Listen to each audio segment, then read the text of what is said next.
সুপ্রিয় সুধী, শুভ সন্ধ্যা।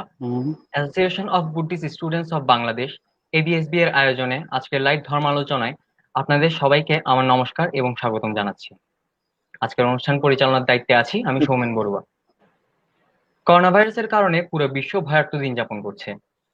এই পর্যন্ত কোভিড-19 প্রকোপে এবং ঘূর্ণিঝড় আম্পানের দ্বারা যে ক্ষয়ক্ষতির সম্মুখীন হয়েছেন এবং যারা প্রাণ হারিয়েছেন তাদের প্রতি এবিএসবি এর পক্ষ থেকে শোক প্রকাশ করছি এবং পরলৌকিক সঙ্গতি কামনা করছি। এই সংকটকালীন সময়কে আপনাদের মাঝে তাৎপর্যমণ্ডিত করার লক্ষ্যে আমাদের আজকের এই আয়োজন। এবিএসবি তথা association of Buddhist students of Bangladesh 2017 সালে ঢাকার কিছু বৌদ্ধ তরুণ তরুণীদের নিয়ে যাত্রা শুরু করে। বর্তমানে তা ঢাকা থেকে শুরু করে চট্টগ্রাম বিভাগ সহ সারা বাংলাদেশে ছড়িয়ে পড়েছে। সেই শুরু থেকে এখন পর্যন্ত এবিএসবি বিভিন্ন ধর্মীয় সংস্কারমূলক কাজের মাধ্যমে বৌদ্ধ তরুণ তরুণীদের উদ্বুদ্ধ করে যাচ্ছে। এবিএসবি এর মূল লক্ষ্য হচ্ছে বৌদ্ধ ধর্মের ইতিহাস, ঐতিহ্য ও সংস্কৃতিকে তুলে ধরা। তারই ধারাবাহিকতায় গত 3 বছরে আমরা বিভিন্ন কার্য সম্পন্ন করেছি, যা আমাদের ফেসবুক পেজে গেলেই আপনারা দেখতে পাবেন। আপনাদের অনুপ্রেরণায় আমরা আরো এগিয়ে যাব সে আশাবাদ ব্যক্ত করছি। সুপ্রিয় সুধী, আজকের অনুষ্ঠানের আলোচ্য বিষয় হচ্ছে জীবপ্রেম, বৌদ্ধ ধর্ম ও চিকিৎসাবিদ্যা। বাংলাদেশি বৌদ্ধদের মধ্যে দুজন বরেণ্য ব্যক্তিকে আজ আমরা আমাদের সাথে পেয়েছি। প্রথমেই তাদের সাথে পরিচয় করিয়ে দিচ্ছি। আমার সাথে উপস্থিত আছেন পটিয়া কেন্দ্রীয় বৌদ্ধ বিহারের বিহারাধ্যক্ষ, সংঘরাজ পূর্ণাচার ভিক্ষু সংসদের সাধারণ সম্পাদক, উপজেলা দুর্নীতি প্রতিরোধ কমিটির সম্পাদক ডক্টর সংঘপ্রিয় মহাথেরো মহোদয়। ভান্তের প্রতি আমার বন্দনা জ্ঞাপন করছি। ধন্যবাদ।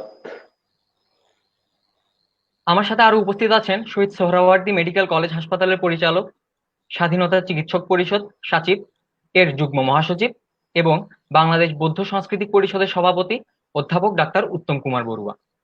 স্যারকে বিনম্র চিত্তে আমার নমস্কার জানাচ্ছি।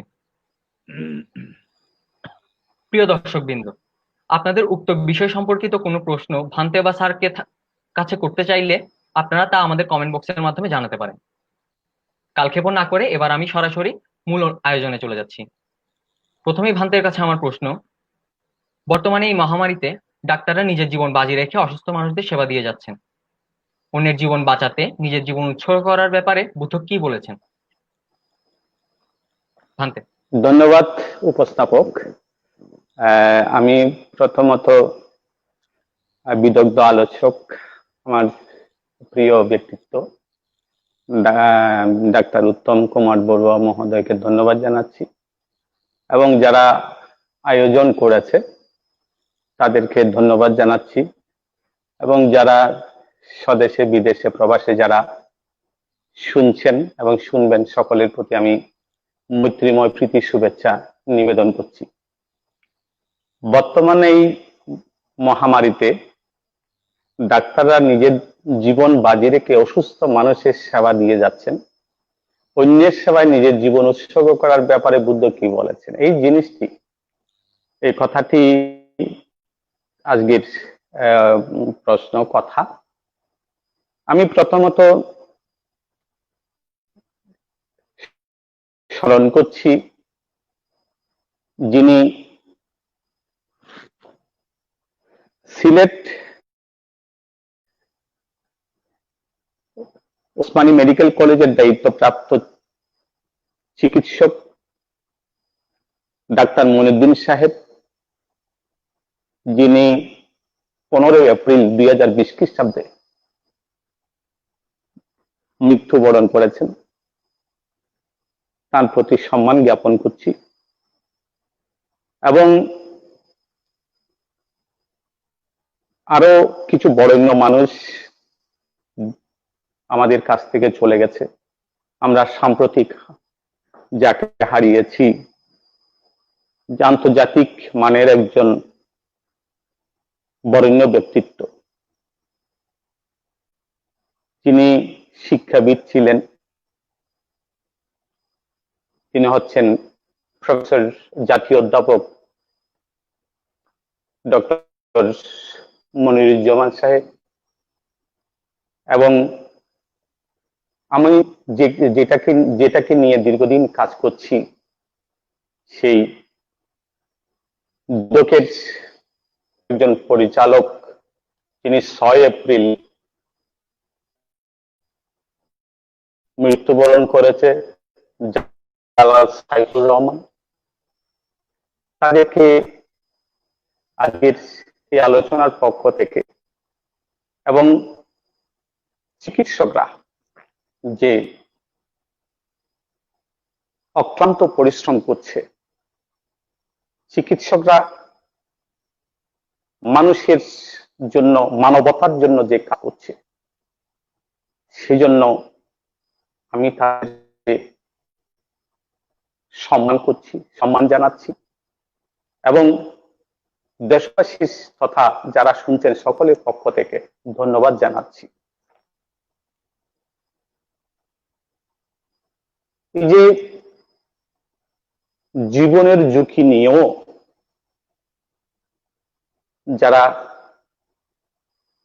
আমাদের জন্য, দেশের জন্য মানবতার ডাকে, মানবতার আহ্বানে সাড়া দিয়েছেন, কাজ করছেন, যারা প্রয়াত হয়েছেন তাদের স্মরণ করা এবং যারা আক্রান্ত হয়েছে তাদের সাথে সমবেদনা, এবং যারা মাঠে কাজ করছেন এখনো তাদের সুস্থ সুন্দর জীবন কামনা করছি। কারণ তারা যদি এই চিকিৎসা বিজ্ঞান, আধুনিক এই চিকিৎসা বিজ্ঞান যদি বা ডাক্তাররা যদি এগিয়ে না আসে, তাহলে এই মহামারী থেকে যে সান্ত্বনাটুকু আমরা পাচ্ছি যে ডাক্তারদের কাছ থেকে, সেই সান্ত্বনার বাণী দেওয়ার মানুষ আমাদের আর পাশে থাকবে না। রোগতত্ত্ব, রোগ নির্ণয় এবং ডাক্তার সংশ্লিষ্ট সকলের ভূমিকা দেশবাসী এবং বিশ্ব শ্রদ্ধার সাথে মনে রাখবে। মহামানব তথাগত গৌতম বুদ্ধের চিকিৎসক ছিলেন খ্যাতিমান শল্য চিকিৎসক জীবক। তিনি সেই তক্ষশিলা বিশ্ববিদ্যালয় থেকে পড়ালেখা করে চিকিৎসা বিদ্যায় পারদর্শিতা অর্জন করে তিনি মহামানব তথাগত বুদ্ধের চিকিৎসা করেছেন এবং দেশের তৎকালীন সময়ের বিভিন্ন মহামারী তখনও ছিল, সেই তখনকার সে মহামারী ছোঁয়াশে রোগগুলো, সংক্রমণজনিত রোগগুলো তখনও ছিল, যুগে যুগে ছিল, বর্তমান এবং ভবিষ্যৎ, এবং সে সময়ও অনেক লোকের এই রোগের তীব্রতার কারণে অসংখ্য মানুষের মৃত্যু হয়েছে। সে বিজ্ঞ প্রাজ্ঞ চিকিৎসকরা পরম যত্নে চিকিৎসা সেবা দিয়েছেন,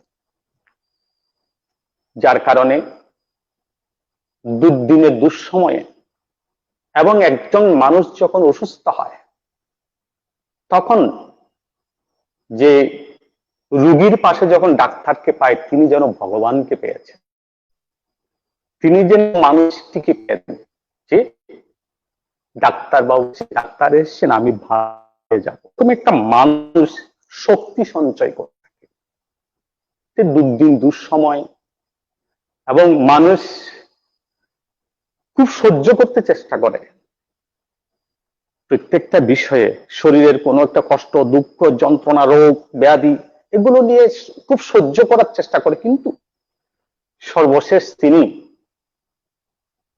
ডাক্তারের কাছে যান, ডাক্তারকে পরম বন্ধু মনে করে নিজের সমস্ত কথাগুলো খুলে বলে তার প্রতিষেধক খুঁজতে চেষ্টা করেন। আজকে একজন চিকিৎসক অত্যন্ত মানবিক গুণসম্পন্ন হয়ে, নৈতিক নিবেদিত, প্রশিক্ষিত, সেই চিন্তা চেতনায়, এক কথায় প্রজ্ঞা জ্ঞান দিয়ে আত্মহিত এবং পরহিতে নিবেদিত প্রাণ হিসেবে কাজ করেন। ডাক্তারের কর্মজীবনের মধ্যে ডাক্তাররা যখন সেই তাদের পড়ালেখা শেষ করে কর্মজীবনে প্রবেশ করে, তখন তাদেরকে একটা শপথ, যে শপথ বাক্য পাঠ করা হয় যে মানবতার প্রয়োজনে দুর্দিনে মানুষের পাশে থেকে তারা কাজ করবে, সেই শপথ তারা গ্রহণ করে। সেই শপথের প্রতি তারা শ্রদ্ধা রেখে আজকে জীবনের সে ব্রতকে, মানবতার ডাকে মানুষ সে দুর্দিনে দুঃসময়ে সে মানুষের পাশে গিয়ে তারা কাজ করছে। কত ডাক্তার, কত নার্স, কত স্বাস্থ্যকর্মী তার আক্রান্ত হয়েছে এবং অনেকে কেউ কেউ মৃত্যুবরণও করেছে। ডাক্তাররা সবসময় পরামর্শ দিচ্ছে, আমরা যখন পেপার পত্রিকা বিভিন্ন কিছু দেখি, বারবার তারা পরামর্শ দিচ্ছে, সবাইকে আহ্বান করছে আপনারা ঘরে থাকুন, আমরা হসপিটালে আছি, আমরা আপনাদের সেবায় নিয়োজিত আছি। নার্সরাও বলছে আমরা আপনাদের সেবায়, আপনারা ঘরে থাকুন, আমরা আছি আপনাদের সেবায়। সেই তৎসংশ্লিষ্ট মানুষগুলো হয়তো একটু ঘুমাতে গেলেও ঘুম থেকে তুলে এনে হাসপাতালে হাজির করছে একজন রোগীর পাশে, রোগীর জীবন রক্ষার্থে, সেই রোগ যন্ত্রণা থেকে তাকে মুক্তি দেওয়ার জন্য। সেদিন সেই মুহূর্ত কত কঠিন সময়, ডাক্তার, নার্স ও শুধুই তখনকার একজন মানুষের, পীড়িত মানুষের, একজন রোগীর পরম বন্ধু। স্বামী বিবেকানন্দ বলেছিলেন, জীবে প্রেম করে যেজন সেজন সেবিছে ঈশ্বর। এই কথাগুলো, এই মনীষীদের কথাগুলো অত্যন্ত প্রণিধানযোগ্য কথা। মহামানব তথাগত বুদ্ধ বললেন, যদি কারো যদি ইচ্ছে হয়, কারো যদি মনে বাসনা জাগে আমি বুদ্ধ পূজা করব, বুদ্ধ সেবা করব, কত বড় কথা, সেরকম তার ভক্তদের প্রতি তিনি আহ্বান জানিয়েছেন, অনুসারীদের প্রতি আহ্বান জানিয়েছেন, সমগ্র পৃথিবীর কাছে সর্বজনীন আহ্বান জানিয়েছেন। তাহলে আপনারা রোগীর সেবা করুন। সে মানবতার উপর আর বড় কোনো ধর্ম নেই, আর কোন ধর্ম মানবতার উপর নেই। মানবতাই হচ্ছে সবচেয়ে বড় ধর্ম। ধর্ম একথা বলে না অন্যের জন্য জীবন উৎসর্গ বা বিসর্জন, অন্যের জন্য জীবন বিসর্জন সে কথাটি নয়। আজকের ওয়ার্ল্ড হেলথ অর্গানাইজেশনের যে কথা, সে কথাটি আমরা জানি, আমরা বুঝি, আমরা চিন্তা করি, নিজে সুরক্ষিত হও, অন্যকে সুরক্ষিত করো। সেই দৃষ্টিকোণ থেকে যে আজকে যারা চিকিৎসা সেবায় বা দেশের সেবায়, দেশের দুর্দিনের দুঃসময়ে প্রয়োজনে কাজে লাগছে, সকলের প্রতি সেটাই বলবো, আপনারা নিজে সুরক্ষিত হন এবং অন্যকে সুরক্ষিত করুন, আহ্বান।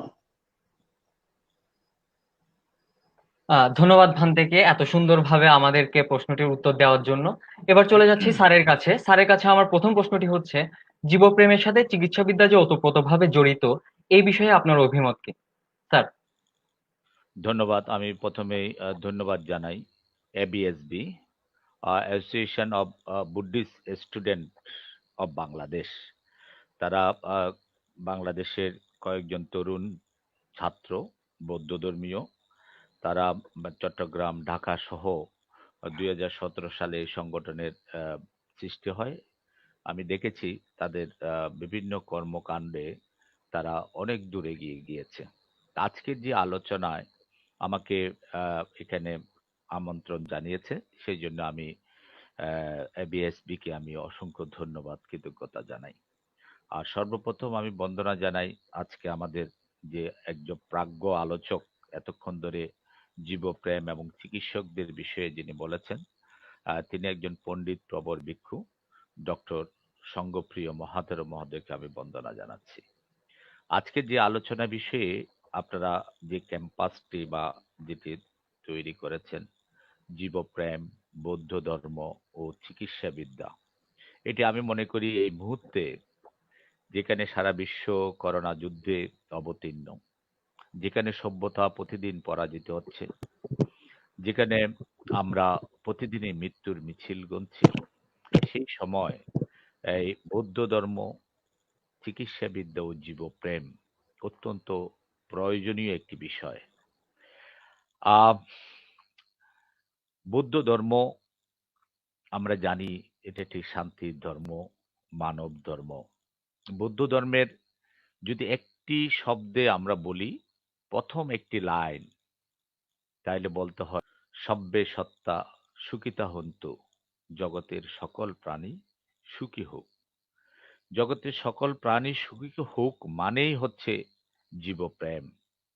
বৌদ্ধ ধর্মে মৈত্রীর কথা বলা আছে, করুণার কথা বলা আছে, মুদিতার কথা বলা আছে, মানবতার কথা বলা আছে, শান্তির কথা বলা আছে, সম্প্রীতির কথা বলা আছে। সবচেয়ে বড় ব্যাপার যেটি হলো মানবতা, কম্পেশন, সলিডারিটি, হিউম্যানিটি, এটি সবচেয়ে বেশি উচ্চারিত হয়েছে এই ধর্মে। যার কারণে দুঃখকে মুক্তির জন্য নিজেকে নিঃশেষ করে দিয়ে নির্বাণ পথের কথা বলেছেন বুদ্ধ। অতএব এই ধর্ম জীবপ্রেমেরই ধর্ম, সকল প্রাণীর প্রেমেরই ধর্ম। এই ধর্মের সাথে চিকিৎসাবিদ্যারও একটি ওতপ্রোতভাবে জড়িত। এটি অনেক প্রাচীন একটি ধর্ম।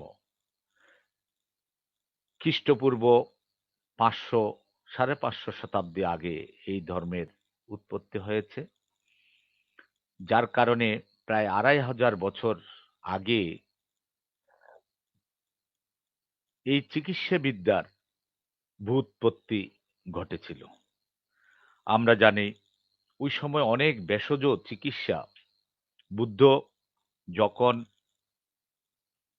কোনো মহামারী বা অনেকে রোগাক্রান্ত হলে তিনি অধিষ্ঠানে নিজেকে নিয়োজিত করতেন এবং পরিত্রাণ সূত্র সহ মৈত্রী, রতন সূত্র, ভুজঙ্গ সূত্র, এই সূত্রের মাধ্যমে সেসব মহামারী থেকে মুক্তির পথ খুঁজে দিয়েছিলেন। ওই সময় ভেষজ হিসেবে অনেক কিছু ব্যবহার হয়েছে। আমরা দেখেছি পঞ্চবিধ ভেষজ, চর্বি, তেল, মধু, গুড়, এরকম অনেকগুলো বিষয় নিয়ে।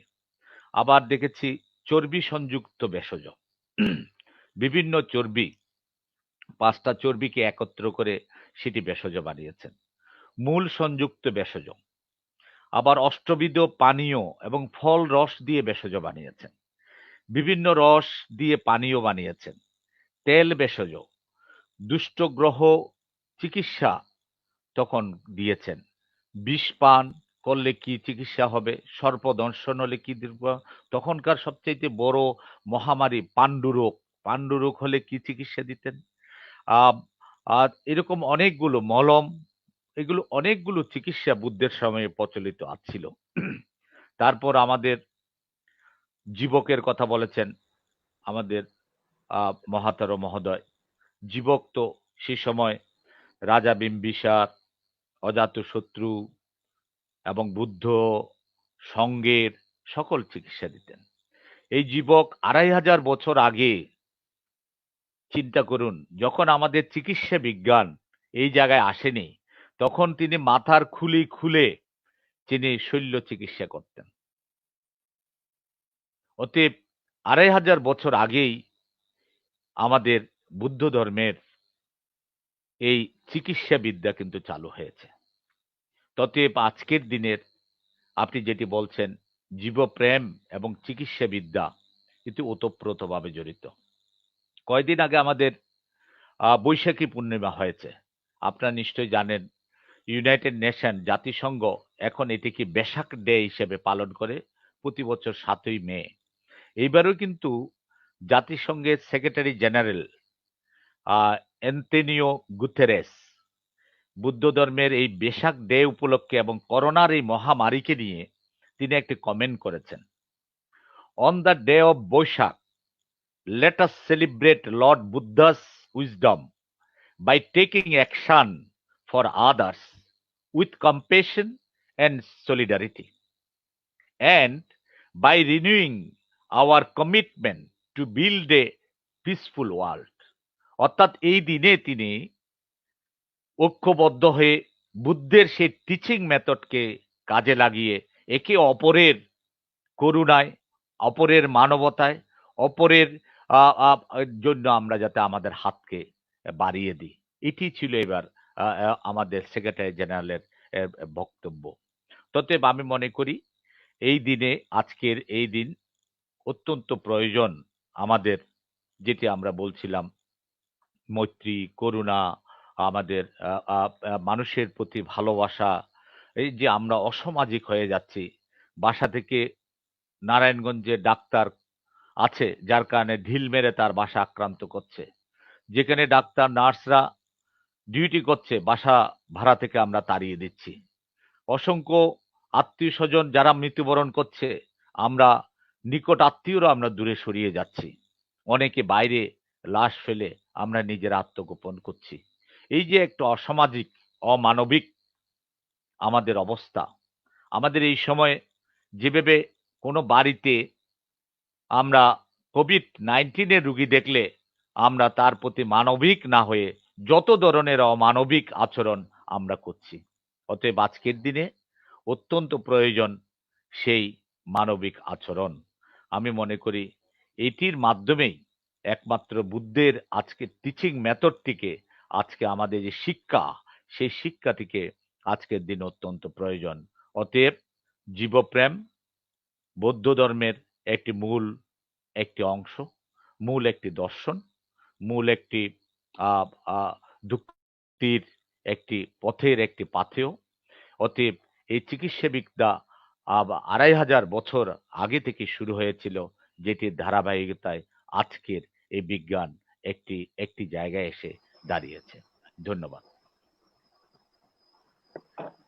ধন্যবাদ স্যারকে এত সুন্দরভাবে প্রশ্নের উত্তর দেওয়ার জন্য।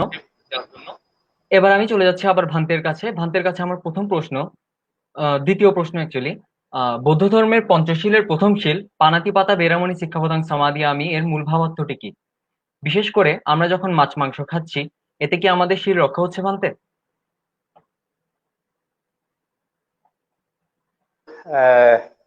প্রয়োজনীয় এবং একটা গুরুত্বপূর্ণ, বৌদ্ধ ধর্ম দর্শনের জন্য একটা গুরুত্বপূর্ণ কথা।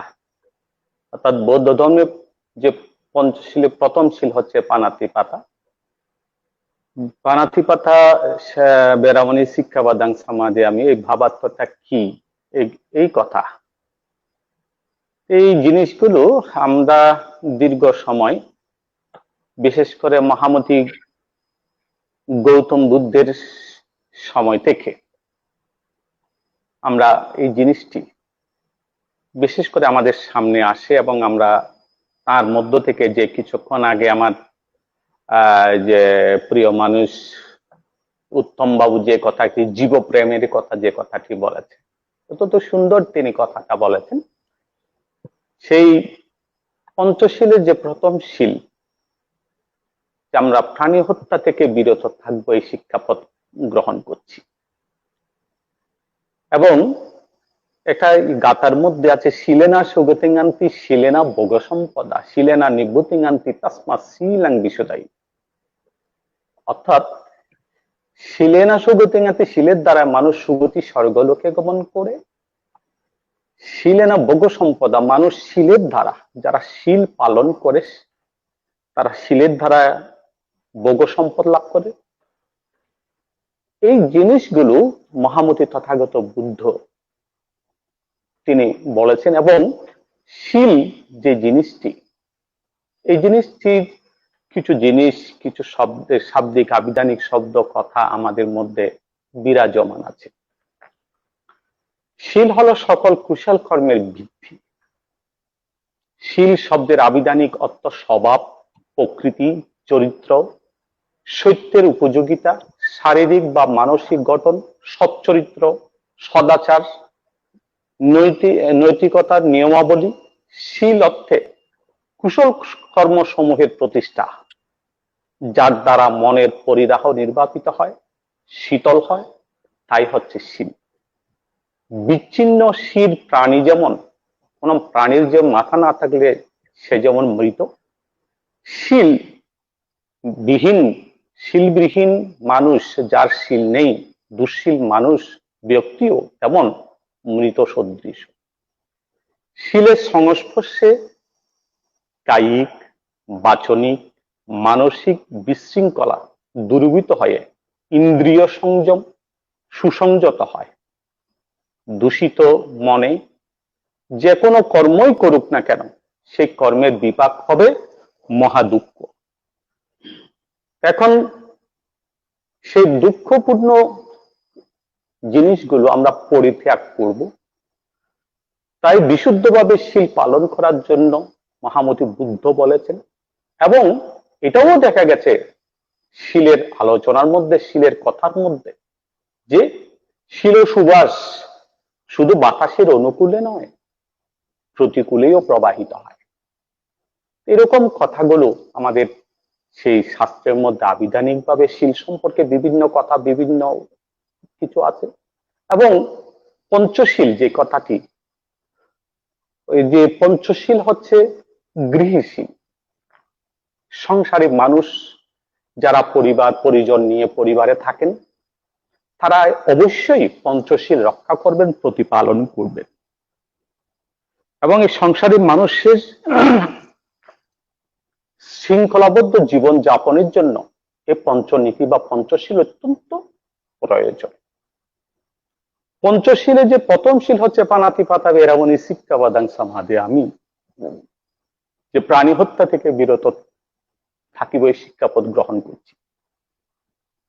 এই জিনিসগুলো, এই যে প্রাণী হত্যা থেকে বিরত থাকার যে কথা, আমরা সিদ্ধার্থ গৌতমের শিশুকাল থেকে, শিশু জীবন থেকে যদি তার এই আদর্শগুলো দেখি, তাহলে আমাদের মধ্যে তার প্রতি আরো শ্রদ্ধা, গৌরববোধ, প্রসন্নতা বেড়ে যায়।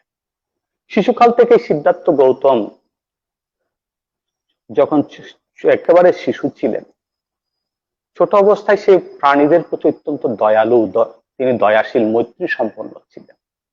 আর রাজা শুদ্ধোদন তার পিতা শিশুপুত্র সিদ্ধার্থকে নিয়ে হলকৎসন উৎসবে গেলেন। হলকৎসন উৎসব হচ্ছে রাজাদের বৎসরে একবার স্বর্ণের নাঙ্গল দিয়ে হাল চষা। সে অনুষ্ঠানের স্থলে উৎসবের আনন্দে মুখরিত সবাই।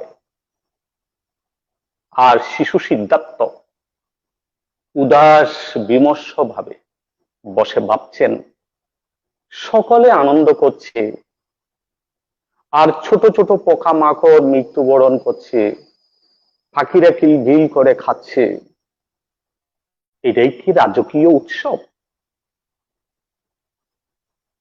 এবং রাজা হলে আমাকেও তো এসব করতে হবে। মনোকষ্ট নিয়ে তিনি কোনো আনন্দ আর পেলেন না। সমস্ত কষ্ট, জগতের সমস্ত দুঃখ যেন তাকে, কষ্ট যেন তাকে পেয়ে বসেছে। তিনি বাড়ি ফিরে আসেন এবং তার জীবনীতে আমরা দেখতে পাই দেবদত্ত তার পরমাত্মীয় জ্ঞাতি ভাই। দেবদত্ত হংস শিকার করলো, দেবদত্তের তীরবিদ্ধ হয়ে সে হংস সেই উড়ে এসে সিদ্ধার্থের সামনে পড়লো, আর সিদ্ধার্থ তাকে কুড়িয়ে নিয়ে কোলে তুলে নিয়ে পরম যত্নে সেবা করে তাকে সুস্থ করেন। এরূপ অসংখ্য উদাহরণ শাস্ত্রে আছে, যা সকলকে মৈত্রী রসে সিক্ত করে। এবং তার যে গৃহত্যাগের সময় তার যে চতুর্নিমিত্ত চারটি দৃশ্য দেখে সেই জরা, ব্যাধি, মৃত্যু, সন্ন্যাস, এইগুলো দেখে তার মনের মধ্যে একটা কষ্ট, দুঃখ তাকে পেয়ে বসলো যে আমারও কি এই দশা হবে, আমাকেও কি একদিন এরকম করে রোগগ্রস্ত হতে হবে, জরাগ্রস্ত হতে হবে, মৃত্যুবরণ করতে হবে। এই জিনিসগুলো তার তার জন্য অত্যন্ত কষ্ট হয়ে গেল এবং তিনি চিন্তা করলেন, না, এর থেকে তো মুক্তি দরকার, এর থেকে মুক্তি প্রয়োজন। তখন আমরা যারা এই বাংলাদেশ প্রেক্ষাপটে যারা বর্তমান দেশে যারা অবস্থান করছি, সে আমাদের বাংলাদেশি মা বোনদের মধ্যে এই প্রাণী হত্যা থেকে বিরত হওয়ার এবং ভিক্ষু সঙ্গরা তো করছে, মা বোনেরাও কিভাবে আমরা তাদের কাছ থেকে এই অহিংসার নীতি, শান্তির নীতি, সে জীবহত্যা মহাপাপের নীতি এবং যে মৈত্রী, করুণা, মুদিতা, উপেক্ষার কথা, সেগুলো যে পেয়েছি, সে বাংলাদেশি বৌদ্ধ মা বোনেরা যখনই জানতে পারেন তার গর্ভে আরেকটি প্রাণের সঞ্চার হয়েছে, সেই থেকে তিনি একটু আলু, পেঁয়াজ, এমনকি ডিম ভাঙতে পর্যন্ত অত্যন্ত সতর্কতা অবলম্বন করে।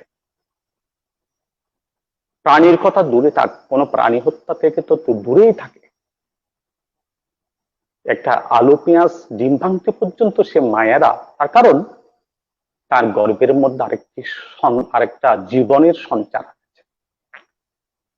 আমরা মাতৃগর্ভ থেকে ব্রহ্ম বিহারিণী মায়ের আচার আচরণের মধ্য দিয়ে, মাতৃগর্ভ থেকেই সে ব্রহ্ম বিহারিণী মা, মেত্তা, করুণা, মুদিতা, উপেক্ষার আধার, সে মায়ের আচার আচরণের মধ্য দিয়ে আমরা প্রাণীদের প্রতি দয়াশীল হতে শিক্ষা গ্রহণ করি।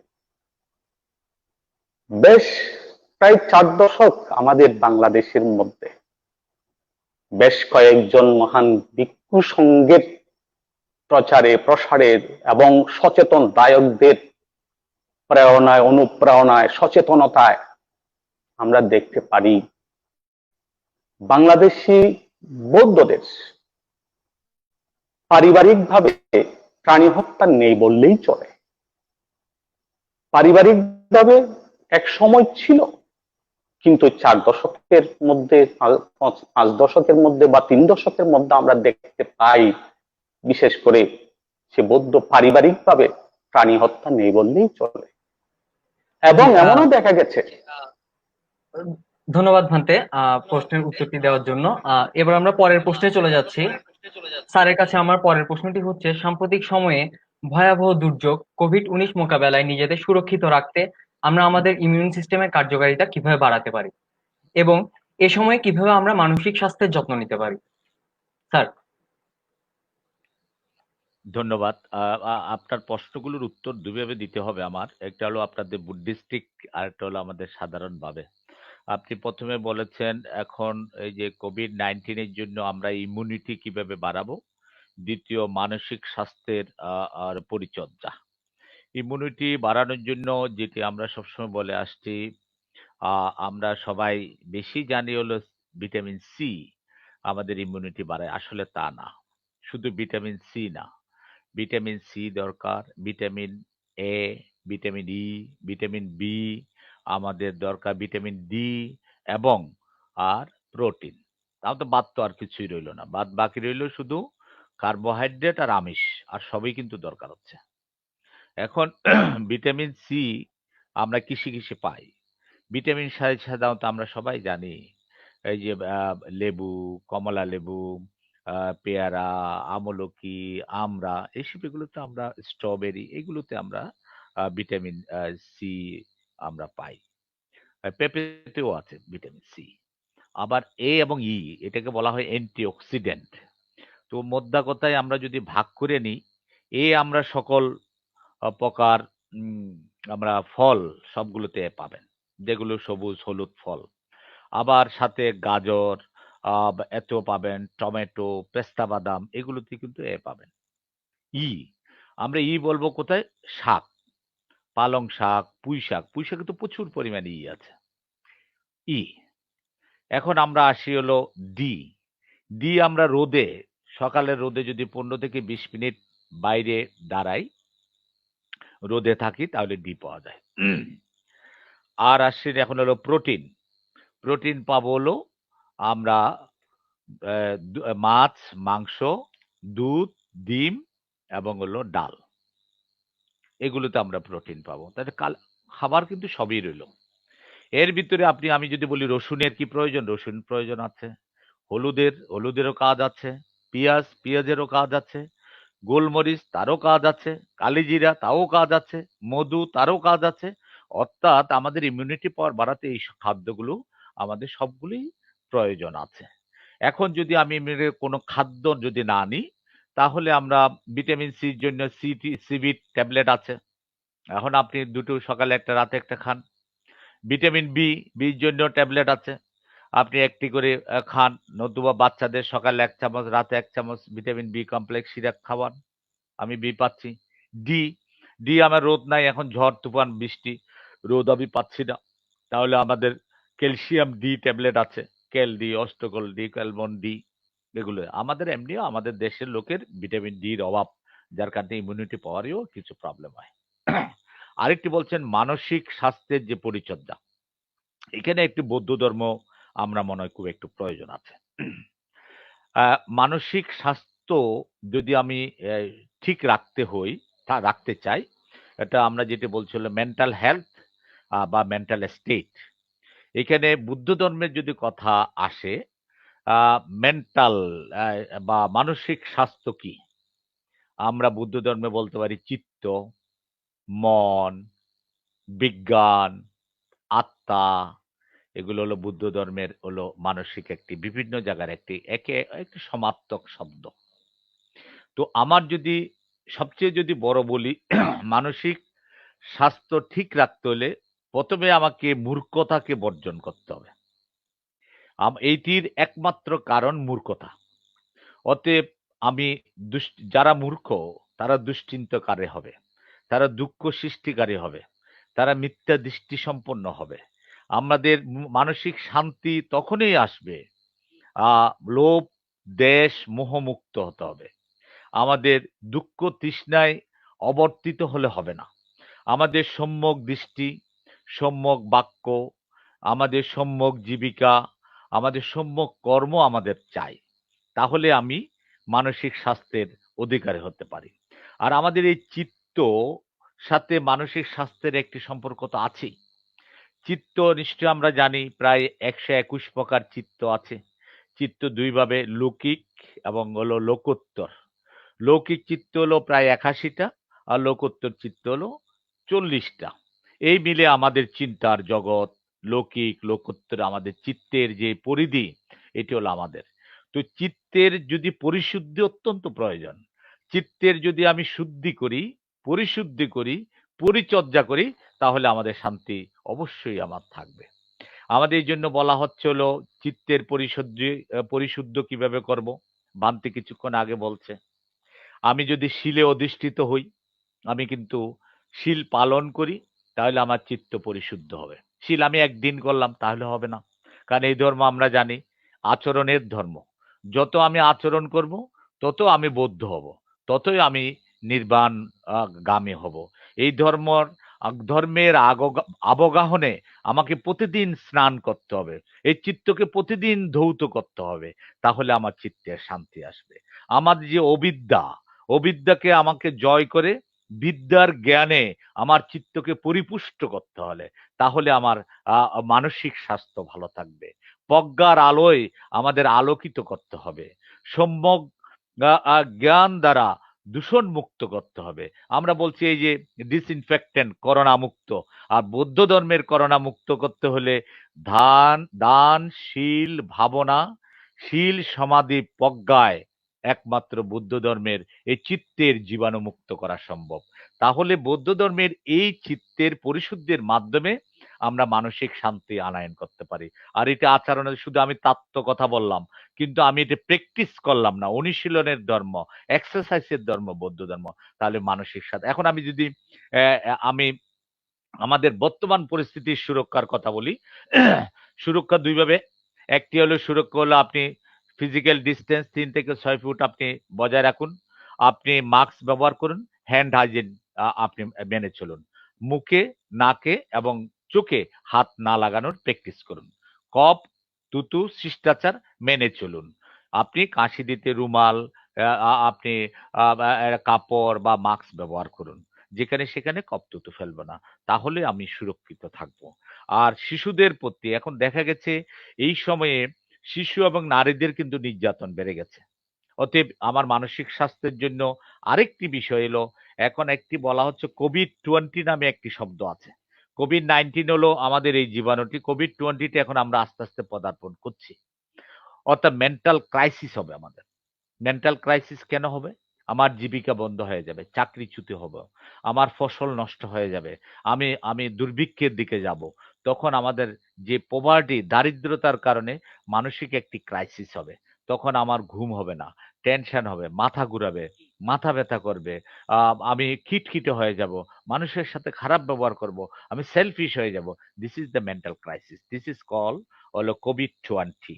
যার কারণে আমরা পারিবারিকভাবে এখন আমরা তো হওয়ার পথেই যে অসামাজিক আচরণগুলো আমরা করছি, কারো যদি পজিটিভ হয় তার দিকে আমি আমার হাত বাড়িয়ে না দিয়ে কিভাবে আরো ক্ষতি করা যায়, তাকে যেভাবে হোক মৃত্যুর দিকে ঠেলে দেওয়া যায়, এই যে টেন্ডেন্সি, এগুলো এক ধরনের আমি বলে মানসিক অস্বস্তি বা অস্থিরতার দিকে যাচ্ছি।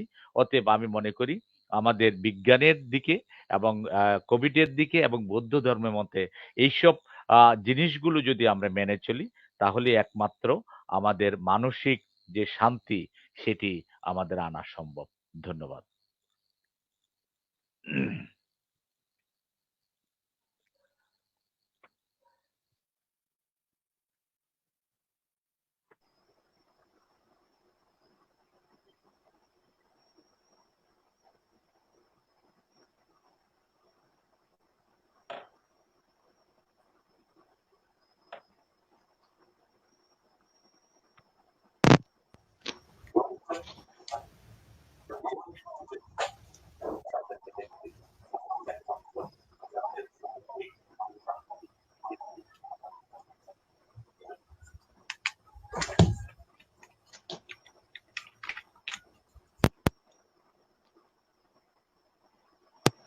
ধন্যবাদ স্যারকে এত সুন্দরভাবে আমাদেরকে আনসারটি দেওয়ার জন্য। এবার চলে যাচ্ছি অডিয়েন্সের প্রশ্নে। অডিয়েন্সের প্রশ্নে প্রদীপ বড়ুয়া বাসাবো থেকে প্রশ্নটি করেছেন স্যারের কাছে। বর্তমান সময়ে আমরা প্রায়ই দেখেছি করোনা ভাইরাসের সাথে যুদ্ধ করা ডাক্তার, নার্স, স্বাস্থ্যকর্মী তথা সম্মুখ যোদ্ধাদের এ কাজে জড়িত থাকার কারণে বিরূপ পরিস্থিতির সম্মুখীন হতে হচ্ছে। এতে করে তাদের মনোবল কি ভেঙে পড়ছে না? এ ব্যাপারে আপনার অভিমত জানতে চাচ্ছি স্যার। ধন্যবাদ প্রদীপ বড়ুয়া কমলাপুর থেকে যিনি প্রশ্ন করেছেন। আমি মনে করি যারা সম্মুখ যোদ্ধা, ফ্রন্ট ফাইটার, তাদের আমি মনে করি এই মুহূর্তে কোনো তাদের মনোবল এখনো পর্যন্ত ভেঙে যাওয়ার মতো অবস্থা হয়নি। যদিও বা আজকের দিন পর্যন্ত প্রায় ২,০০০-এর অধিক ডাক্তার, নার্স, কর্মচারী আক্রান্ত হয়েছে।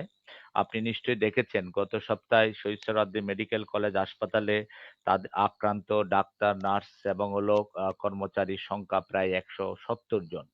তার মধ্যে ৪৭ জন হলো ডাক্তার, নার্স, কর্মচারী, ৪২ জন ডাক্তার, ৩ জন নার্স, ২ জন কর্মচারী।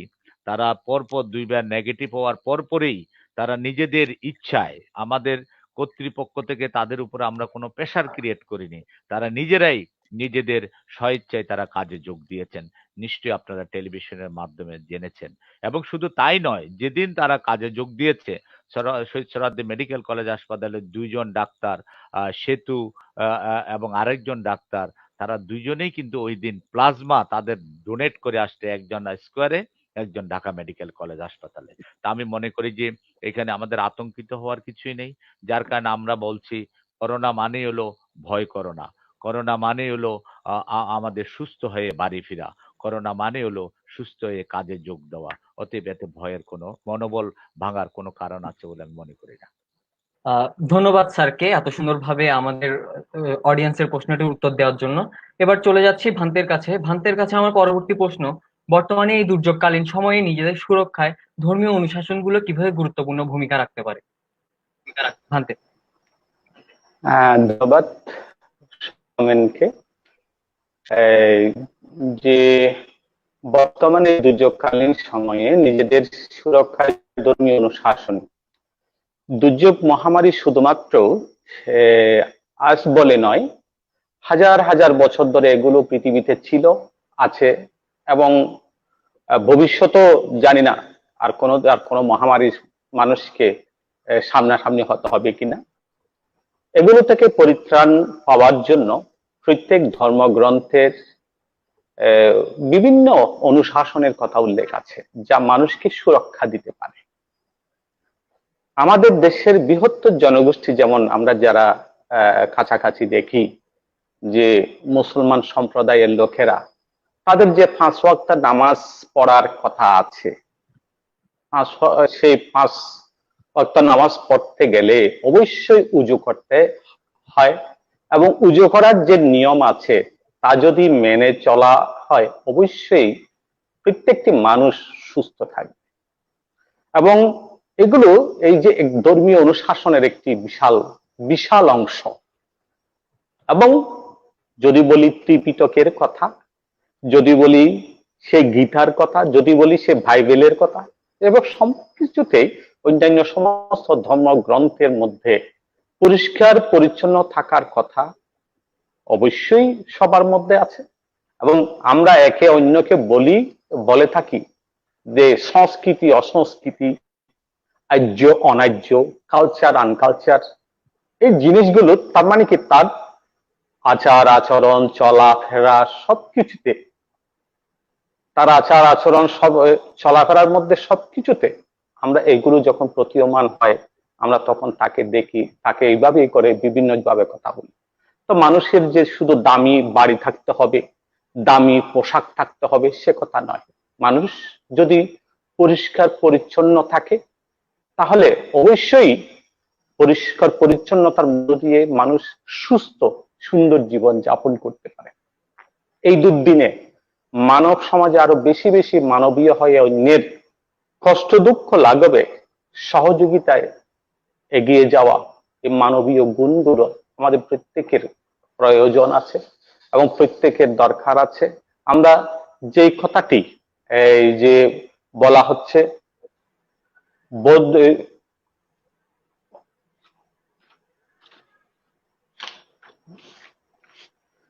প্রশ্নটা যে নিজেদের সুরক্ষার জন্য বুদ্ধের সেই ধর্মীয় অনুশাসনগুলো, সেই নিজেদের সুরক্ষার জন্য অনুশাসনগুলো আমাদের প্রত্যেকের ধর্ম, যার যার ধর্ম অনুসারে আমাদেরকে অবশ্যই সেগুলো প্রতিপালন করতে হবে। বুদ্ধ এবং অনাথকেন্দ্রিক সৃষ্টি, কবিগুরু রবীন্দ্রনাথ ঠাকুরের যদি শ্রেষ্ঠ ভিক্ষা যদি আমরা দেখি, সেই শ্রেষ্ঠ ভিক্ষার মধ্যে কবিগুরুর সেই শ্রেষ্ঠ ভিক্ষা মধ্যে অনাথকেন্দ্রিক সৃষ্টি সহ মহান ভিক্ষু সংঘ এই দুর্দিনে দুর্ভিক্ষ দূরীকরণের জন্য সেই সহযোগিতার জন্য রাজপথে নেমেছিলেন, গ্রাম থেকে গ্রাম অন্তরে নেমেছিলেন। তার কারণ তারা চেয়েছিলেন, বুদ্ধ চেয়েছিলেন, ভিক্ষু সংঘ চেয়েছিলেন এই দুর্ভিক্ষ দূরীকরণের জন্য। এই মানবীয় আহ্বান আমরা অনন্ত যুগ ধরে দেখছি। ভিক্ষু সংঘ বলুন, আলেম ওলামা বলুন, ঋষি বলুন, প্রিস্ট বলুন, সকলে একদিন গ্রহীতার কাতারে ছিল। আজ মানবতার ডাকে সাধ্য অনুসারে দাতার সারিতে এসে সামিল হয়ে আছে। এই কর্মগুলোই হচ্ছে ধর্মের বিশাল শিক্ষা। ধর্মগুরুরা আরো বেশি এগিয়ে যাওয়ার সুযোগ হচ্ছে। তিনি আহ্বান করলে তার অনুসারীরা উদারভাবে অসহায় মানুষের পাশে দাঁড়ায়। এতেও ধর্মীয় গুরু, ধর্মীয় শিক্ষার ভূমিকা অত্যন্ত গুরুত্বপূর্ণ।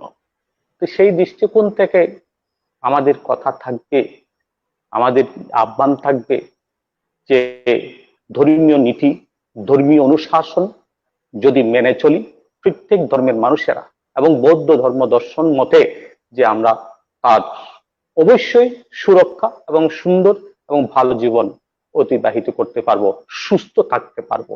এবং সেই সুস্থতাই হবে ভগবান বুদ্ধ যেখানে বলেছেন আরোগ্য পরম লাভ, আরোগ্য হচ্ছে পরম লাভ। সেই কথাটি সকলের জন্য প্রণিধানযোগ্য একটি বাণী। ধন্যবাদ উপস্থাপক। ধন্যবাদ ভান্তেকে এত সুন্দরভাবে আমাদেরকে উত্তরটি দেওয়ার জন্য। ভান্তের কাছে আমার পরবর্তী প্রশ্ন, যেটি অতীশ বড়ুয়া করেছেন, অডিয়েন্স প্রশ্ন। বর্তমানে এই দুর্যোগকালীন সময়ে নিজেদের সুরক্ষায় ধর্মীয় অনুশাসনগুলো কিভাবে গুরুত্বপূর্ণ ভূমিকা রাখতে পারে বলে আপনি মনে করেন? ভান্তে। সে কথাটি তো আলোচনা করলাম যে ধর্মীয় অনুশাসন যে প্রত্যেকটা মানুষের জন্য পরিষ্কার পরিচ্ছন্ন এবং সুন্দর জীবনযাপন এবং নৈতিকভাবে ভালো থাকা, সৎ থাকা, কুশল কর্ম করা এবং এই যে মনকে পবিত্র রাখা এবং যদি সম্ভব হয় ধ্যান অনুশীলনের মধ্য দিয়ে আরো বেশি সুস্থ থাকার, আরো বেশি ভালো থাকার, আরো বেশি মানে মনকে প্রফুল্ল রাখার একটি প্রয়াস হচ্ছে সেই মেডিটেশন। তার মধ্য দিয়েও আমরা আজকাল সমগ্র বিশ্বের মধ্যে দেখা যাচ্ছে এবং এখনো তাই বলবো, যদি কিছু অনুশীলন বা ধ্যান চর্চা করতে পারে তাহলে আরো বেশি সুস্থ থাকার সুন্দর সুযোগ এবং সহায়ক শক্তি হচ্ছে সেই মেডিটেশন বৌদ্ধ ধর্মের। ধন্যবাদ। প্রশ্ন, আমরা জানি যে করোনা ভাইরাস শনাক্তকরণের 2টি পরীক্ষা হয়েছে। পরীক্ষাগুলো কেমন সে বিষয়ে যদি ধারণা দিতেন, এবং অনেক করোনা রোগী কোনো লক্ষণ ছাড়াই সংক্রামিত হচ্ছে, এর কারণ কি স্যার? না, ধন্যবাদ।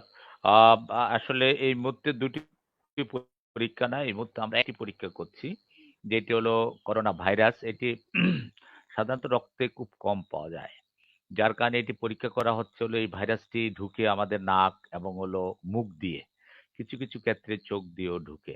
মূলত আমাদের শ্বাসতন্ত্রকে এটি আক্রমণ করে। প্রথম শ্বাসতন্ত্র, আমাদের মুখ দিয়েও আমরা শ্বাস নিই, নাক দিয়েও শ্বাস নিই। এটা অদৃশ্য একটি জিনিস, এটি আমাদের আক্রান্ত করে, যার কারণে এটি হলো নাকে এবং মুখে, এটাকে বলে হলো নেজাল। আমরা আর নাকের ভিতরে এটা একটা সোয়াব, মানে অর্থাৎ একটা স্টিকের মাধ্যমে আমরা যে কানের যে ইয়ে ব্যবহার করি তুলা দিয়ে, ওরকমই একটা স্টিক আমরা নাকে নেজোফেরিংস বলি, মানে নাক যেখানে শেষ হয়েছে, যেখানে ফেরিংস শুরু হয়েছে, ওই জায়গা থেকে আমরা একটা সোয়াব নিই। নতুবা আমরা হলো ওরাল, যেটা মুখের একেবারে ভিতরে টনসিলার ফোসা, ওইখান থেকে আমরা নিই। আবার আরেকটু নেওয়া যায় হলো আমরা বঙ্কোস্কোপি বলে, ফুসফুসের নালীর ভিতর থেকেও আমরা নিয়ে আমরা পরীক্ষা করতে পারি। মূলত এটি একটাই পরীক্ষা করি আমরা, হলো হলো এটা হলো, এটাকে বলা হচ্ছিল, টেস্টটার নাম হলো আরটি পিসিআর, অর্থাৎ হলো এটা হলো আরটি মানে হলো রিয়েল টাইম পলিমারাইজ চেইন, এটা হলো পিসিআর। তো এটি হলো আমরা পরীক্ষাটা করি। আরো কিছু রক্তের পরীক্ষা আছে যেগুলো এই মুহূর্তে দরকার নেই। আরেকটি পরীক্ষার কথা যেটি বলতে পারো, রেপিড টেস্ট, যেটি নিয়ে ওই যে গণস্বাস্থ্য সহ প্রশ্ন আসে। রেপিড টেস্টটা এখনো পর্যন্ত অনুমোদন পায়নি। সেটি যদি পায় তাহলে এটির সাথে 2টি টেস্ট হবে, কারণ এটি আমাদের অনেক সময় লাগে পিসিআর করতে। আর রেপিড টেস্টটা হয়তো খুব তাড়াতাড়ি, অল্প 1 ঘন্টা, 15-20 মিনিট, আধা ঘন্টার ভিতরে দিয়ে দিতে পারে। ওই টেস্টটি যদি আমাদের অনুমোদিত হয় তাহলে এটি কিন্তু টেস্টটা করা হয় রক্তের মাধ্যমে, অর্থাৎ রক্ত পরীক্ষা করলেই এটি হলো ওই অ্যান্টিজেনটা মাত্র 1% পাওয়া যায়। অ্যান্টিবডি, অর্থাৎ অ্যান্টিজেন, এই যে ভাইরাসটা হলো অ্যান্টিজেন, ঢুকার পরে যে আমাদের শরীরে প্রতিরোধ যে ক্ষমতাটা তৈরি হয়, অ্যান্টিবডি, ওইটি রক্ত থেকে বের করে এটি র্যাপিড টেস্ট এটি করা হয়। দ্বিতীয় প্রশ্নটি কি ছিল আমি ভুলে গেছি। স্যার, পরের প্রশ্নটি ছিল আমাদের কাছে যে অনেক করোনা রোগী কোনো লক্ষণ ছাড়াই সংক্রামিত আচ্ছা, হচ্ছে, আচ্ছা, এর ধন্যবাদ, কারণ ধন্যবাদ। কি? আসলে এইটা একটু বলে নিই আগে, ওইটা কারণ জানার আগে আমাদের যেটি জানা দরকার সবচেয়ে, আমাদের যদি 100 জন মানুষ করোনা আক্রান্ত হয়, আমাদের হলো প্রায় 98.5%, অর্থাৎ 1.5% আমাদের দেশে মৃত্যুবরণ করতেছে। অতএব 98%, 98%-এরও বেশি লোক সুস্থ হয়ে বাড়ি ফিরতেছে। তো আমাদের প্রায় 80 ভাগের অধিক রুগী ঘরের মধ্যেই চিকিৎসা হয়। এটা আর কিছুই না, একটু কাশি হলো, একটু জ্বর হলো, একটু গলা ব্যথা হলো, এই আর কিছু, যেমন কি কারো কারো এতে একটু পাতলা পায়খানা হচ্ছে, এই তো এইগুলি হচ্ছে। তো অতএব বা একটু বমি হচ্ছে, এই জ্বরগুলো আমরা ঘরেই চিকিৎসা নিতে পারি। হসপিটালে যেতে হয় মাত্র 15 থেকে 20%, এটা হলো হসপিটালে যেতে হয়।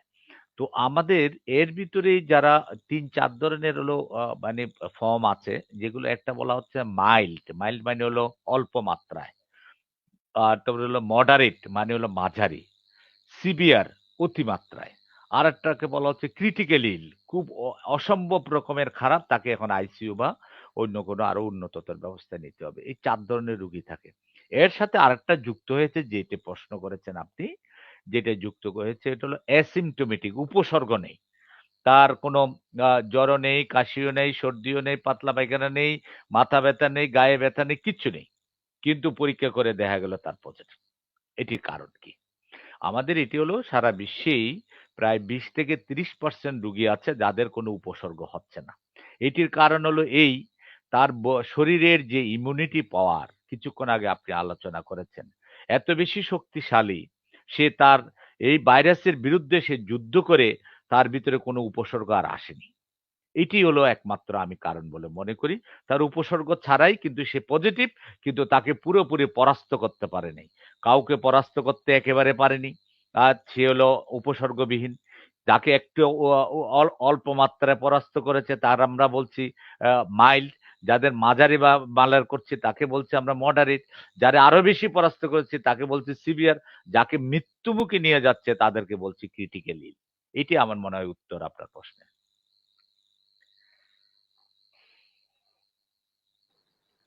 ধন্যবাদ স্যারকে এত সুন্দরভাবে গুছিয়ে আমাদেরকে এর কারণ কিভাবে হচ্ছে এবং এর কনসিকুয়েন্স কি হচ্ছে সেগুলো সম্পর্কে আমাদের ধারণা দিয়েছেন। তাই আবার অডিয়েন্স প্রশ্নে চলে যাচ্ছি। অডিয়েন্স প্রশ্নে ভান থেকে প্লাবন কেতন বড়ুয়া নামক একজন ভান থেকে প্রশ্ন করেছেন, বন্ধনা ভান্তে, যুদ্ধে কোনো যোদ্ধা প্রাণ হারালে তাকে শহীদ উপাধি প্রদান করা হয়।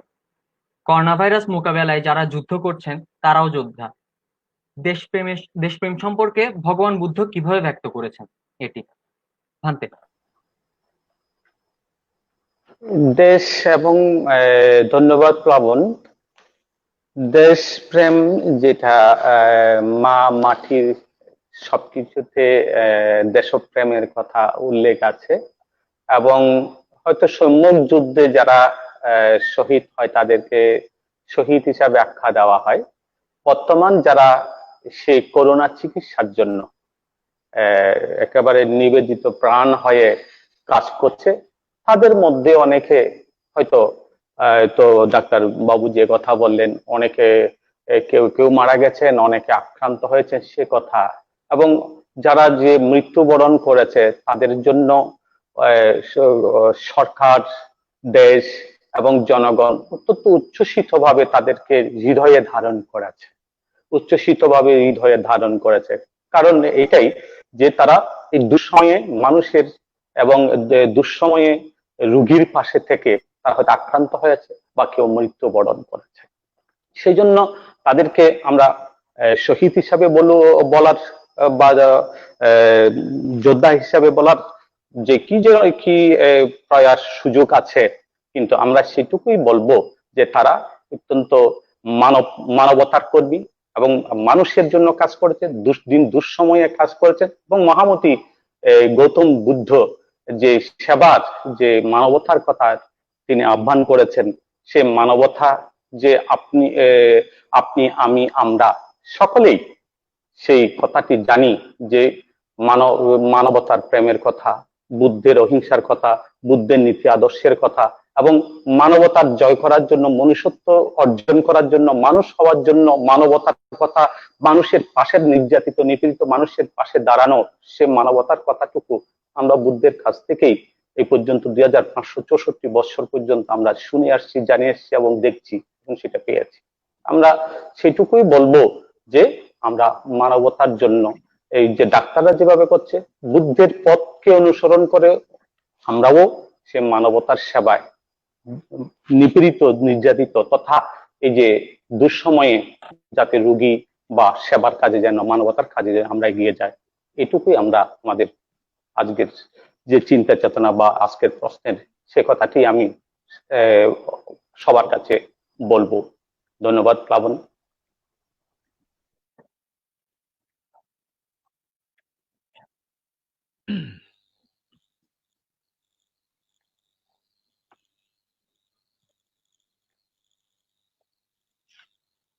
ধন্যবাদ স্যারকে, ভান্তিকে।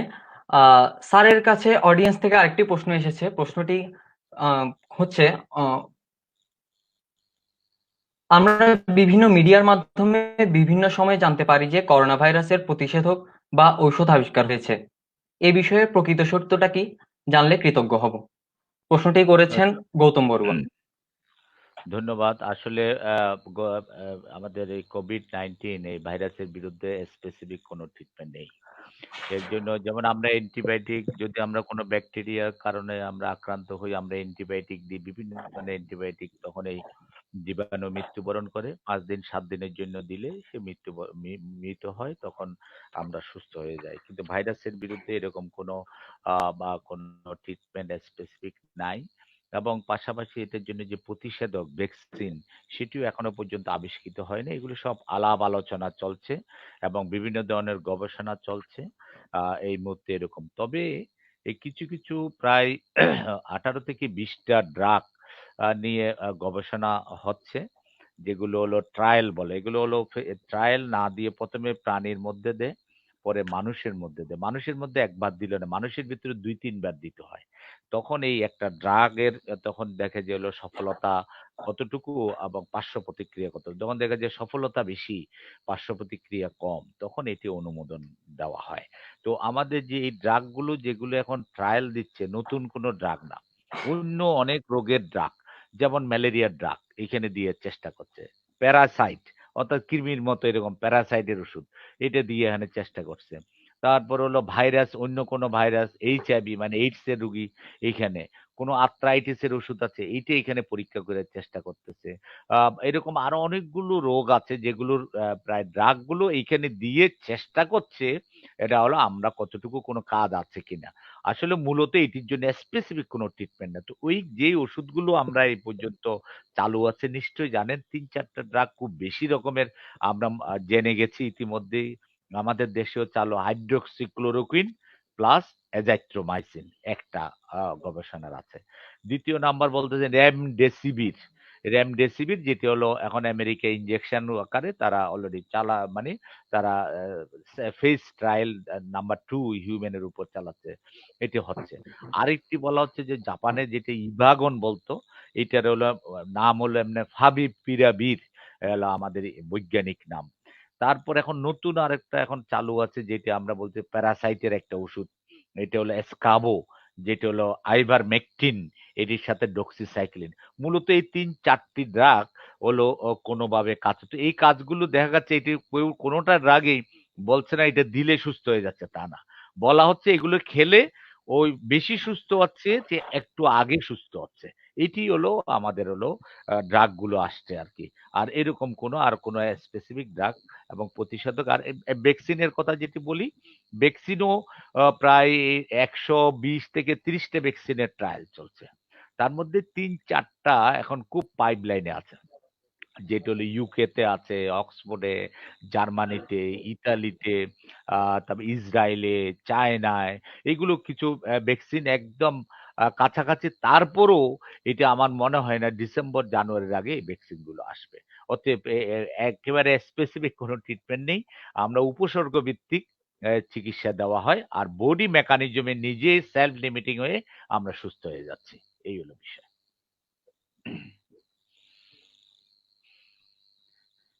ধন্যবাদ স্যারকে। আমরা আমাদের অনুষ্ঠানের প্রায় শেষ পর্যায়ে চলে এসেছি। এর আগে স্যারের কাছে আরেকটি প্রশ্ন আছে আমার তরফ থেকে। স্যারের কাছে প্রশ্নটি হচ্ছে, বর্তমান পরিস্থিতিতে করোনা মোকাবেলায় বর্তমান সরকার কি কি পদক্ষেপ নিচ্ছে এবং এই পদক্ষেপগুলো কতটুকু কার্যকরী বলে আপনি মনে করেন? স্যার। আসলে আসলে যেহেতু সময় কম, আমি ঝটফট বলে ফেলি। সরকার হলো আমরা অনেকগুলো পদক্ষেপ আপনারা সবাই জানেন।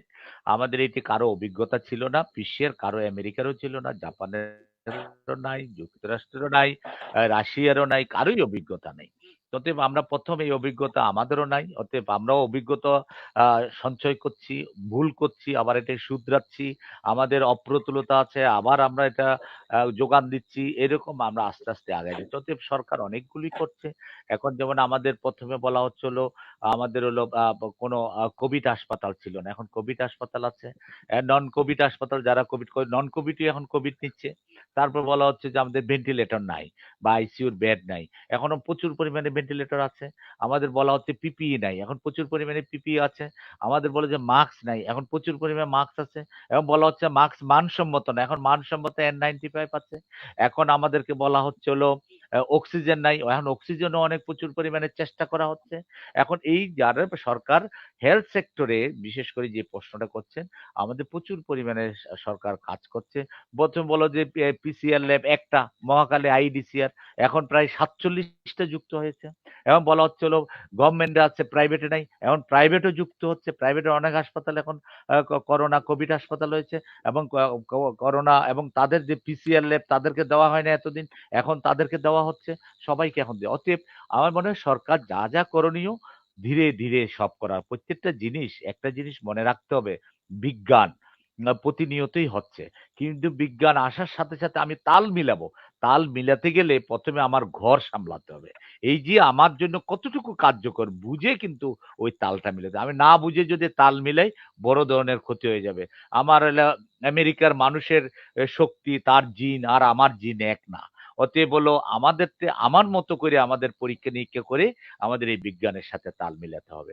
আমি মনে করি যে সরকার সঠিকভাবেই আমরা পদক্ষেপ নিয়েছে এবং নিচ্ছে, আগামীতেও নেবে।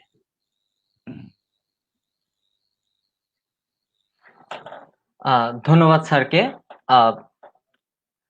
তার মূল্যবান বক্তব্যের জন্য।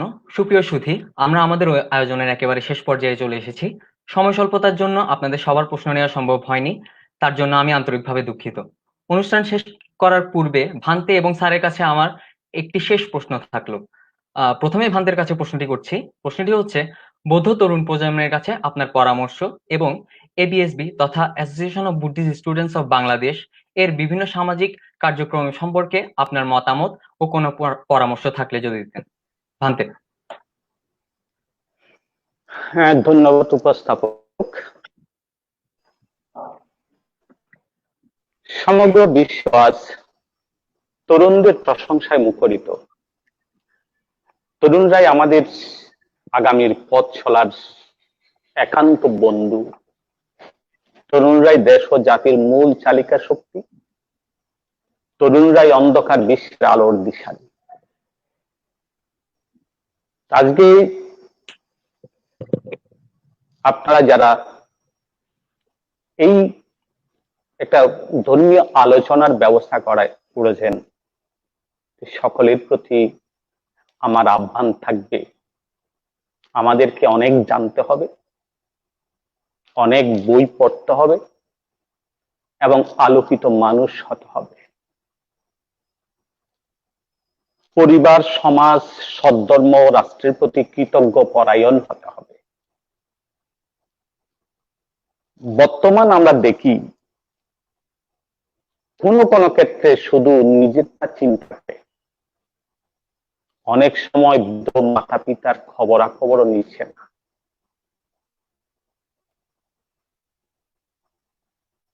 আপনি এবং আমি এই মাটির প্রতি অত্যন্ত ঋণী। তরুণ প্রজন্মের কাছে আমার আবেদন, বৌদ্ধ পরিবারগুলো প্রতিদিন ছোট হয়ে যাচ্ছে। একসময় যুবকরা মনে করতো আমরা কয়েক ভাই আছি, ওরা মা বাবাকে দেখবে, আমি হয়তো সদ্ধর্মে প্রবুজ্জা গ্রহণ করি।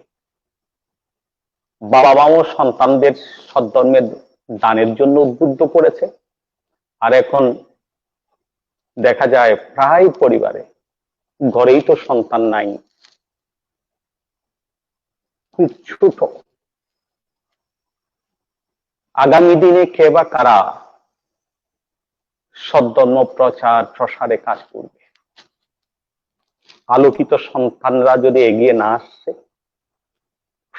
এই প্রজ্ঞামূলক ধর্ম চর্চা না করে, তাহলে এই সদ্ধর্ম দীর্ঘস্থায়ী রাখা অত্যন্ত কঠিন একটা চ্যালেঞ্জ আমাদের সামনে আছে। এ ব্যাপারে বর্তমান এবং আগামী প্রজন্মের সন্তানদের কাছে আমার আহ্বান, তারা যেন আগামীতে এই ব্যাপারে বিশেষ গুরুত্বপূর্ণ ভূমিকা রাখে, সেই জিনিসটি আমার আহ্বান থাকবে সমস্ত তরুণ এবং যুবক যারা শুনছে সকলের প্রতি আমার এই আহ্বান। এবং এই পর্যন্ত সেই এই সংগঠন বিভিন্ন গুরুত্বপূর্ণ কাজ করেছে। বৌদ্ধ ধর্মের আচার সংস্কৃতি ও সভ্যতার প্রচার প্রসার করা এবং বরেণ্য গুণীজনদের সম্মাননা প্রদান, শ্রদ্ধা সম্মান জ্ঞাপন করা, গরিব মেধাবী শিক্ষার্থীদের সেই বৃত্তি দিয়ে তাদের মেধার উন্মেষ করার চেষ্টা করা এবং গরিব অসহায় এদের পাশে দাঁড়িয়ে তাদের একটু সহায়ের চিন্তা করা, বিভিন্ন অনুষ্ঠানের মাধ্যমে বুদ্ধ ধর্ম দর্শনের আলোকে প্রতিযোগিতামূলক চিত্রাঙ্কন থেকে বিতর্ক প্রতিযোগিতা থেকে শুরু করে বিভিন্ন ভাবে তারা সমাজের কল্যাণে তারা কাজ করেছে। সেজন্য আমি বলবো, তরুণরা যারা কাজ করছে এবং এই সংগঠনের সদস্য যারা আছে, সভাপতি সহ, সেই বাংলাদেশ বৌদ্ধ ছাত্র সংসদ বা association of Buddhist students of Bangladesh, ABSB, তাদের প্রতি মৈত্রীপূর্ণ ভাব থাকবে, যেন আমরা আগামীতে সেই চিন্তাগুলো, চেতনাগুলো আরো বেশি বেশি করে এগিয়ে নিয়ে আমরা কাজ করতে পারি। এটুকুই হবে আমার আহ্বান, এটুকু হবে আমার আবেদন। এবং যারা আজকে কথা বলার জন্য এখানে ডেকেছে এবং কথা বলার সুযোগ হয়েছে, তাদের প্রতি আমি অত্যন্ত ধন্যবাদ এবং তাদের উজ্জ্বল ভবিষ্যৎ কামনা করছি। এবং আমাদের দেশে যে করোনার সমস্যা চলছে এবং সাইক্লোন যে আমফান হয়ে গেল, তাতে মানুষ কষ্ট পাচ্ছে, সকলের দুঃখ মুক্তির চিন্তা চেতনায় আমি আমার আজকের আলোচনার মধ্যে এইটুকু আনবো, তারা সকলেই যেন সমস্ত সমস্যা থেকে মুক্ত হতে পারে। ধন্যবাদ উপস্থাপন। ধন্যবাদ ভান্তিকে তার মূল্যবান পরামর্শের জন্য। এই পরামর্শগুলো কাজে লাগিয়ে আমরা ভবিষ্যতে আরো এগিয়ে যাব সে আশাবাদ ব্যক্ত করছি। একই প্রশ্ন স্যারের কাছে, বৌদ্ধ তরুণ প্রজন্মের কাছে আপনার পরামর্শ এবং এবিএসবি তথা association of Buddhist students of Bangladesh এর বিভিন্ন সামাজিক কার্যক্রম সম্পর্কে আপনার মতামত ও কোনো পরামর্শ আছে কি স্যার? ধন্যবাদ। আমি আবারও ওই দুইটি দিকেই যাব। আসলে আজকের আলোচনাগুলো দুটি প্রেক্ষিত সবসময়। একটি বৌদ্ধ ধর্মীয় দৃষ্টিকোণ থেকে, একটি সাধারণ দৃষ্টিকোণ থেকে। সাধারণ দৃষ্টিকোণ থেকে অনেক সংগঠনের জন্ম হয়, আবার এটি বিলীন হয়ে যায়। তা আমি চাইবো যে এই যে বৌদ্ধ তরুণ সংগঠন, তোমরা ছাত্রদের যে সংগঠনে বিকাশ হয়েছে, আমাদের মহাতর মহোদয় ডক্টর সঙ্গোপচে মহাতর মহোদয় বলেছেন, তোমাদের অনেক অ্যাক্টিভিটির কথা আমি আর পুনরাবৃত্তি করছি না। এটা একটি সৎ উদ্দেশ্য, ভালো উদ্দেশ্য, কল্যাণের জন্য এটি করেছেন। এই সংগঠন টিকে থাকুক, ভালো থাকুক এবং ভবিষ্যতে এগিয়ে যাক। তো এখানে যেটি আমি বলবো, এটি এই সংগঠনটি কেন করা, আমার কুশল কর্মের যে একটা চেতনা, এই চেতনাটা যাতে অব্যাহত থাকে। সংগঠন বিলীন হলেও আমি বৌদ্ধ ধর্মের দৃষ্টিকোণ থেকে যেটি বলবো, আজকের যে ঈশান, আজকের যে সৌমেন, আজকের যে গৌতম, আজকের যে অসিত তো মনে হয়, তো এদের যে চেতনা যাতে বয়সের ফাঁকে ফাঁকে এই যে কুশল কর্মের যে চেতনা, কুশল সংস্কার, এই যে কুশল বিজ্ঞান তোমাদের মনের মধ্যে উৎপন্ন হয়েছে, এটি যাতে অব্যাহত থাকে। সংগঠন যদি চলেও যায়, যাতে তোমাদের যেটি ওটা অব্যাহত থাকে, তাহলে আমাদের বৌদ্ধ ধর্মের অনেক মঙ্গল হবে। আর তরুণ প্রজন্মের ক্ষেত্রে বলবো, ভান্তে অনেক বলেছেন, হলো আমাদের তরুণ প্রজন্ম ভবিষ্যৎ যেই দিকে আমরা যাচ্ছি, হয়তো একটি সংকটময় মুহূর্ত তিনি হয়তো আশঙ্কা করছেন। তা আমি মনে করি আমাদের তরুণ প্রজন্ম অত্যন্ত আমাদের একটি ধর্মীয় জাগরণ এই সময়কালে কিন্তু হয়েছে। সেটির কিন্তু প্রায় পরিসমাপ্তির পথে। আমাদের বনবান থেকে নিয়ে একটি ধর্মীয় জাগরণ হয়েছে। তিনি আজকে নির্বাণগামী, তিনি অরহৎগামী। আমাদের আগের শ্রীলঙ্কার ভান্তে নাই, আজকের আমাদের জ্যোতিপাল মহাতেরও নেই। আমাদের সঙ্গরাজ সঙ্গরাজ মহাসঙ্গরাজ তিনিও পরলোকগত হয়েছেন। উপসঙ্গরাজ সত্যপ্রিয় মহাতেরও তিনি পরলোকগত হয়েছেন। তিনি নির্বাণমুখী যাচ্ছেন। আমাদের কৃষ্টি প্রচার সংঘের মহাসংঘ নায়ক বিশুদ্ধানন্দ মহাতেরও তিনিও পরলোকগত হয়েছেন। তিনিও নির্বাণ পথে যাত্রা করেছেন। আমাদের বান্দরবনের উসিলা ভান্তে যিনিও ধর্মের জাগরণ করেছিলেন তিনিও কিন্তু পরলোকগত হয়ে তিনি নির্বাণমুখী ধাবিত হয়েছেন। আমাদের যে ধর্মের যে জাগরণের যে ক্ষেত্রগুলো তৈরি হয়েছিল সবগুলো কিন্তু একে একে খুব অল্প সময়ের মধ্যে তারা কিন্তু চলে গেছেন। আমাদের এখন এক একজন এই বিনয়ী ভিক্ষু, দর্শনধারী ভিক্ষু, জ্ঞানী ভিক্ষু, পণ্ডিত ভিক্ষু আমাদের আবার প্রয়োজন। আমরা সেই দিনের অপেক্ষায় আছি। তো তরুণ প্রজন্মরা আজকে যে কুশল কর্মের প্রতি তারা ধাবিত হয়েছে তাদের প্রতি আমি অত্যন্ত কৃতজ্ঞ এবং আমি অত্যন্ত আশাবাদী। আমাদের জাগতিক জীবনের পাশাপাশি ধর্মীয় আচরণের প্রভাব সবসময় আছে। অতএব এই আচরণ আমাদের বৌদ্ধ ধর্মও বলা হচ্ছে আমার যেমন অবিদ্যাকে দূর করতে হবে, তৃষ্ণাকে যেমন ক্ষয় করতে হবে, তেমনি আমাদের ধর্মীয় এই আচরণ অনুশীলনেও নিজেকে সম্পৃক্ত করতে হবে। তা আমি সেই তরুণ প্রজন্মকে সেটি আহ্বান জানাবো। তা আমরা আজকে কিছুক্ষণ আগে আমি একটু কথা বলে শেষ করতে চাই। সুরক্ষার কথা বলছিলাম, আমরা বলছিলাম ফিজিক্যাল ডিস্টেন্স, শারীরিক দূরত্ব, আমরা বলছিলাম হাত ধৌত করা, হাইজিনের কথা, আমরা মাস্ক ব্যবহারের কথা বলছিলাম। বৌদ্ধ ধর্মের সুরক্ষা আমাদের ভান্তে বলেছেন। সাথে আমি আরেকটি যোগ করতে চাই তরুণ প্রজন্ম সহ সকলকে। আপনারা রতনসূত্রের প্রেক্ষাপট জানেন। বৈশালী একটা সুন্দর নগরী ছিল। এই বৈশালীতে এক সময় রোগ শোকে দুর্ভিক্ষে সে মৃতদেহ রাস্তায় পড়ে থাকত। দুর্গন্ধে পুরো বৈশালীর অবস্থা ত্রাহি ত্রাহি অবস্থা হয়েছিল। শেষ পর্যন্ত বুদ্ধ সেখানে গমন করার সাথে সাথে বৃষ্টি আসলো, ধৌত হলো। তা উনার শিষ্য আনন্দ স্থবিরকে দিয়ে তিনি রতনসূত্র পাঠ করে উনার যে যে পাত্রে তিনি খেতেন, ওই পাত্রে ভোজন করতেন, ওই পাত্রের পানি দিয়ে পুরো সেই বৈশালী রাজ্যকে সে পানি জল দিয়ে সিঞ্চন করেছিল এবং সেই রতনসূত্রের মাধ্যমে সেই মহামারী বা দুর্ভিক্ষ সেখানে অবসান হয়েছিল। ভোজাঙ্গ সূত্র সেটিরও আপনারা জানেন।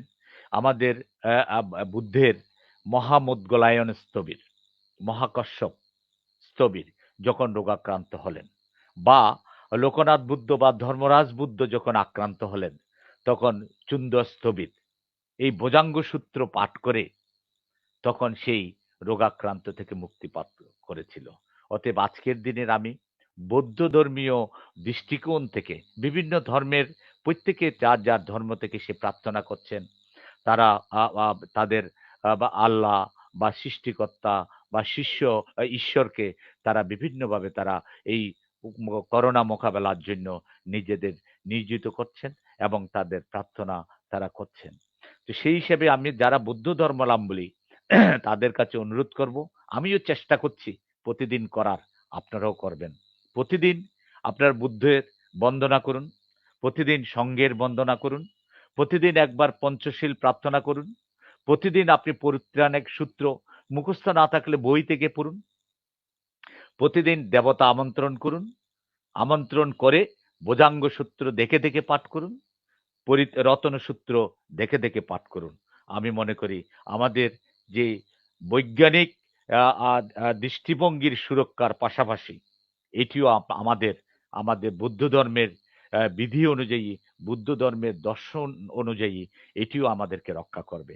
তরুণ সমাজ, এবং আপনাদের বৌদ্ধ নরনারীর প্রতি আমার এই আবেদন থাকবে, এই করোনা মোকাবেলায় বুদ্ধের ধর্মকে আমরা আচরণে আনি, আমরা মানবিক হই, মৈত্রীময় হই, অন্যের জন্য আমরা নিজেকে বিলিয়ে দিই। সকলকে ধন্যবাদ। ধন্যবাদ স্যারকে তার পরামর্শের জন্য। সুপ্রিয় দর্শক, আমরা অনুষ্ঠানের একেবারে শেষ পর্যায়ে চলে এসেছি। পূজনীয় ভান্তে এবং শ্রদ্ধেয় স্যার সুন্দরভাবে আমাদের যে ধর্মদেশনা ও তাৎপর্যপূর্ণ বক্তব্য দিয়েছেন, তা থেকে আমরা অনেক কিছু জানতে পেরেছি এবং শিখতে পেরেছি। বিশদভাবে ভান্তেকে শ্রদ্ধাচিত্তে বন্দনা জ্ঞাপন করছি এবং স্যারকে জানাই নমস্কার। এবিএসবি এর পক্ষ থেকে আপনাদের জানাই অসীম কৃতজ্ঞতা। সুপ্রিয় দর্শক, আপনাদেরকেও আমার অসীম কৃতজ্ঞতা জানাই। আপনারা এতক্ষণ আমার সাথে ছিলেন, আমাদের অনুপ্রেরণা দিয়েছেন। আপনাদের উৎসাহ ও ভালোবাসায় এবিএসবি আরও এগিয়ে যাবে সে আশা ব্যক্ত করছি।